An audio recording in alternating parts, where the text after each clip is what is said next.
सुंदरपुर नामक जंगल में बहुत तेज बारिश हो रही थी।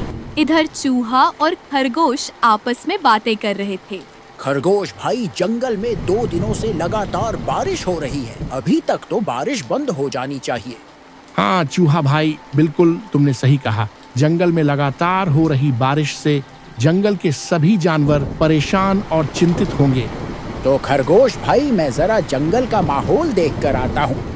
इतना कहकर चूहा जंगल में टहलने लगा। चूहा चलते हुए थोड़ी ही दूर गया ही था, तभी उसकी नजर एक बकरी के बच्चे पर पड़ी जो बारिश में खड़ा होकर कांप रहा था। अरे, ये बकरी का बच्चा बारिश में ठंड की वजह से कांप रहा है। लगता है यह अपने घर के रास्ते से भटक गया है। इतना चूहा कहाँ ही था, तभी चूहा की नजर उस बकरी के बच्चे से थोड़ी ही दूर पेड़ के पास खड़े हुए भेड़िया पर पड़ी। ये भेड़िया तो मेरे जंगल का तो नहीं लगता, ये तो कोई दूसरे जंगल का लगता है। मुझे पता लगाना चाहिए यहाँ ये क्या कर रहा है। चूहा चलते हुए भेड़िया के पास जा पहुँचता है। कौन हो तुम? मेरे जंगल के तो नहीं लगते, क्योंकि मैं अपने जंगल के सभी जानवर को जानता हूँ। तुम सही कह रहे हो। मैं इस जंगल से गुजर रहा था, तभी तेज बारिश शुरू हो गई। मैं बारिश से बचने के लिए यही रुक गया। जब बारिश बंद हो जाएगी तो मैं यहाँ से चला जाऊंगा। ठीक है। इतना कहकर चूहा बकरी के बच्चे के पास आकर बोला, तुम यहाँ बारिश में क्या कर रहे हो?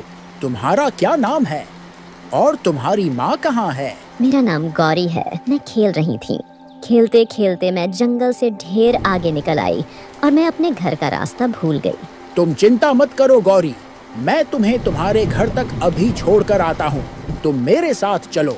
इतना कहकर चूहा गौरी को थोड़ी ही दूर लेकर चला ही था, तभी उसकी माँ मीना गौरी को ढूंढते हुए वहाँ तक आ जाती है। तू कहाँ चली गई थी गौरी? मैं कितना परेशान हो गई थी। मुझे माफ कर दो माँ, मैं आज से आपकी सारी बात मानूंगी और कहीं दूर खेलने नहीं जाऊंगी। चूहा गौरी की तरफ देखकर बोला, अब तुम अपने माँ के साथ घर जाओ और कहीं दूर खेलने मत जाना। तभी गौरी की माँ चूहा से बोली, तुम्हारी बहुत बहुत मेहरबानी चूहा भाई, जो आपने मेरे बच्चे का ध्यान रखा। इसमें मेहरबानी की क्या बात है? आखिर हम लोग अपने जंगल के जानवरों की मदद नहीं करेंगे तो और कौन करेगा? बिल्कुल सही बात कही चूहा भाई। अच्छा, अब मैं चलती हूँ। मीना इतना कहकर गौरी को वहाँ से लेकर अपने घर को चली गई और चूहा अपने दोस्त खरगोश को जाकर सारी घटना बताई। चूहा की यह बात सुनकर खरगोश काफी गहरी सोच में डूब गया। खरगोश भाई, तुम इतनी गहरी सोच में क्यों डूब गए? मैं सोच रहा हूँ चूहा भाई, कहीं वह भेड़िया उस मासूम बकरी के बच्चे को कोई नुकसान न पहुँचा दे।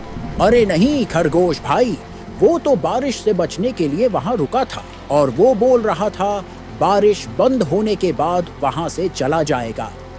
अगले दिन बारिश बंद हो गई और चूहा धूप का आनंद ले रहा था। तभी एक घोड़ा आकर चूहा से बोला, अरे चूहा भाई, तुम यहाँ धूप का आनंद ले रहे हो और वहाँ एक बेचारी बकरी फूट फूट कर रो रही है। कौन सी बकरी फूट फूट कर रो रही है घोड़ा भाई?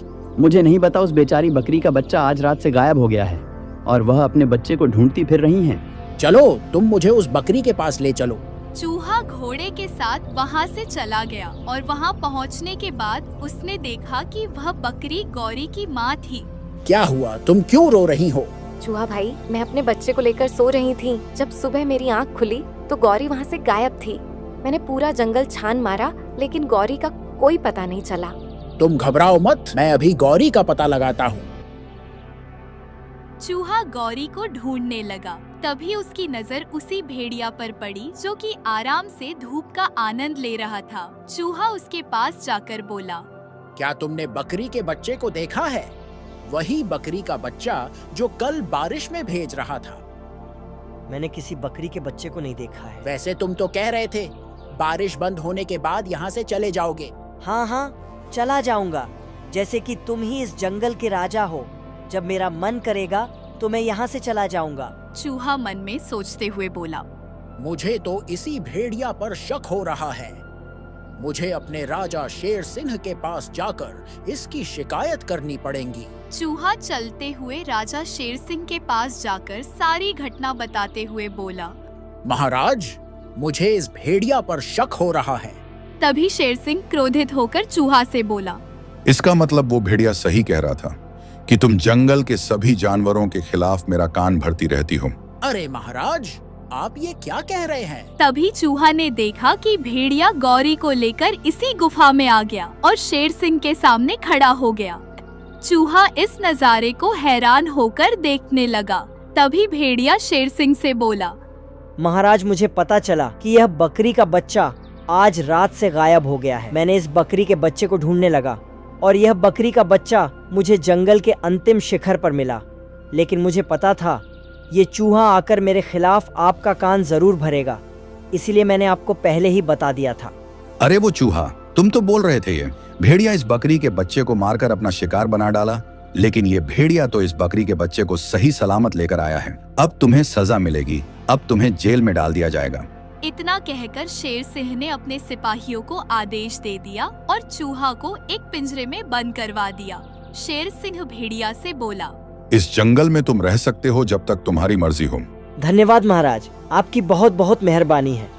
इतना कहकर भेड़िया वहाँ से चला गया। ये सब नजारा घोड़ा देख और सुन रहा था। वह तुरंत खरगोश के पास जाकर सारी घटना बताते हुए बोला, कुछ करो खरगोश भाई, जंगल के राजा शेर सिंह ने चूहे भाई को बंदी बना लिया है। खरगोश गहरी सोच में सोचते हुए बोला, मुझे उसी दिन ही उस भेड़िया पर शक हो गया था जब चूहा भाई मेरे पास आकर कह रहा था कि वह भेड़िया उस बकरी के बच्चे को निहार रहा था। तभी से मुझे उस पर शक हो गया था। अब जो होना था हो गया। अब चूहा भाई को कुछ न कुछ करके बाहर निकालना ही होगा। चिंता मत करो घोड़ा भाई, हमें इस वक्त कुछ नहीं करना चाहिए। हमें सिर्फ उस भेड़िया पर नजर रखनी होगी। अब हमें पता लगाना होगा उस भेड़िया के मन में क्या चल रहा है। उस दिन से खरगोश और घोड़ा उस भेड़िया पर नजर रखने लगे। वो भेड़िया सारा दिन जंगल में घूमता और दूसरे जानवरों का मांस खाने के लिए स्वयं को जंगल के राजा शेर सिंह को अपना दोस्त बताकर उसे डरा देता और मांस स्वयं खा लेता। एक दिन भेड़िया चलते चलते बकरी के घर के नजदीक आ गया और गौरी अपने घर से थोड़ी दूर पर खेल रही थी। भेड़िया गौरी को अजीब नजर से देखने लगा, लेकिन उसे नहीं पता था कि खरगोश और घोड़ा उस पर नजर रख रहे थे। जाओ जल्दी से महाराज को बुला लाओ। मैं महाराज से क्या कहूँगा? क्या हो मेरी बात सुनेंगे? तुम्हें कुछ भी करके महाराज को यहाँ लाना है। मुझे इस भेड़िया के इरादे सही नहीं लग रहे और महाराज का आना बहुत जरूरी है। तभी घोड़ा तेजी से चलते हुए महाराज के पास पहुँच गया। तुम यहाँ पर क्या करने आए हो घोड़े? महाराज, आपको मेरे साथ चलना होगा। मैं क्यों जाऊं? अब मेरे को अपने जंगल के जानवरों पर विश्वास नहीं रहा। अरे महाराज, ये पहले सोच लीजिए कि आपके फैसले के बाद आपको पछताना ना पड़े। लेकिन तुम मुझे कहाँ ले जाना चाहते हो? आप मेरे साथ चलिए और अपनी आंखों से स्वयं देखिए आपको कहाँ ले जाना चाहता हूँ और मैं आपको क्या दिखाना चाहता हूँ। शेर सिंह घोड़ा के साथ उस जगह पर चला गया जहाँ खरगोश खड़ा था। तभी खरगोश शेर सिंह से बोला, महाराज आप उस पेड़ के पीछे छुप जाइए और अपने आँखों से स्वयं देख लीजिए। खरगोश की यह बात कहने पर शेर सिंह एक पेड़ के पीछे छुप गया और उधर भेड़िया बकरी के बच्चे के करीब निहारते हुए बोला, आज तो तुम्हारा मांस खाने का बड़ा मन कह रहा है, जो कि कितना नर्म और मीठा होगा। अरे आप क्या कह रहे हो? अगली बार जब मैं खो गई थी तब आपने मुझे स्वयं महाराज के पास ले गए थे और मेरी माँ के पास छोड़ कर आए थे। मूर्ख बकरी के बच्चे, वो तो मेरी एक चाल थी। मैं जानता था कि इस जंगल में चूहा सबसे तेज दिमाग का है। मैं उसे फंसाने की योजना बनाई थी। मैं कुछ समझ ही नहीं। जब तू सो रही थी तो मैंने चुपके से अपने मुंह में दबाकर जंगल के अंतिम शिखर पर छोड़ आया था और तुम्हें वहीं जगाकर तुम्हें उस मूर्ख शेर के पास ले गया और उस मूर्ख शेर चूहा को दोषी मान लिया। अगर मैं तुम्हें अभी खा लूं तो जंगल का राजा शेर सिंह मुझ पर कभी भी शक नहीं करेगा और जंगल में अपनी मनमानी शुरू कर दूंगा। इतना कहकर भेड़िया बकरी के बच्चे की तरफ बढ़ने लगा। तभी जंगल का राजा शेर सिंह दहाड़ते हुए वहां आ गया। अच्छा, ये थी तुम्हारी चाल। तुमने मेरे जंगल के सबसे होशियार जानवर को ही मेरे ही हाथों बंदी बनवा दिया, लेकिन मैं इस बार तुझे जीवित नहीं छोड़ूंगा। इतना कहकर शेर सिंह ने भेड़िया को वही मौत के घाट उतार दिया और खरगोश की तरफ देखकर बोला, मुझे माफ कर दो खरगोश भाई, आज से मुझसे ऐसी गलती कभी नहीं होगी। कोई बात नहीं है महाराज। वैसे ही वो भेड़िया बड़ा चालाक था जिससे आपके आंखों पर पट्टी बांध दी थी। हाँ खरगोश भाई, बिल्कुल सही कहा। जंगल का राजा शेर सिंह ने चूहा को आजाद कर दिया और अपने जंगल का हीरो बना दिया।